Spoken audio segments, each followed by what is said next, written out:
kuturinda. Azaba areba ivurungano, isi z'abicuza imiborogo. Kizaba ari cya gihe gishishana cyo gucurwa hakaboneka izahabu. Tuzamanuka tujya mu mashyamba, niho tuzarindirwa n'Uwera.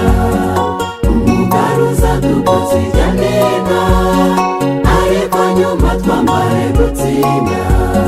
Tuzaririmba dutsinze urugamba, twavuvunutse muri ayo mashyamba.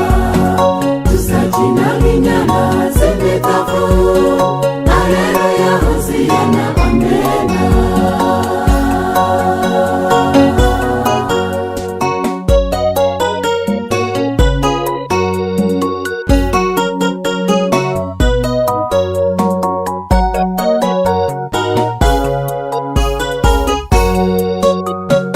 Icyo gihe ingo zanyu mbabwire, zizaba zahindutse nk'amatongo.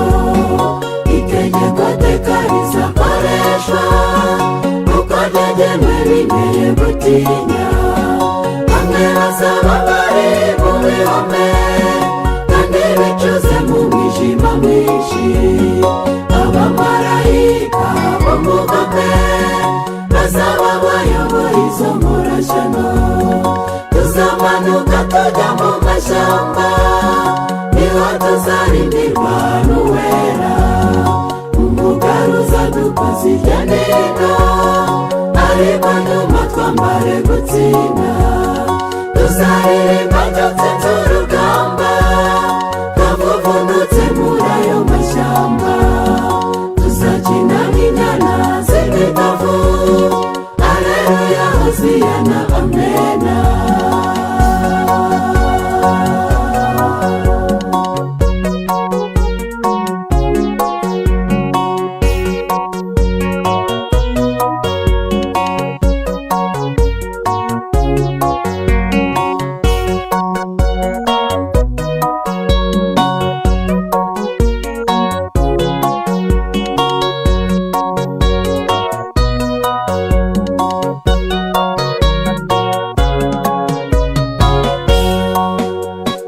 Uzaba yarimenyereje Uwera, niwe uzahangana n'urwo rugamba.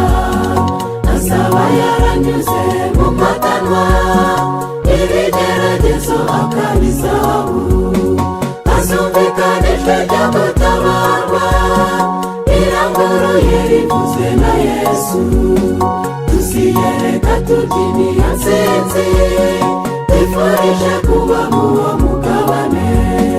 Tuzamanuka tujya mu mashyamba, niho tuzarindirwa n'Uwera. Umugaruza dukoze irya nino, ariko nyuma twamare gutsinda.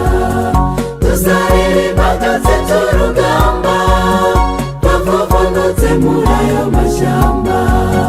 Tuzakina nk'inyana z'imitavu, Alleluya hoziyana amena.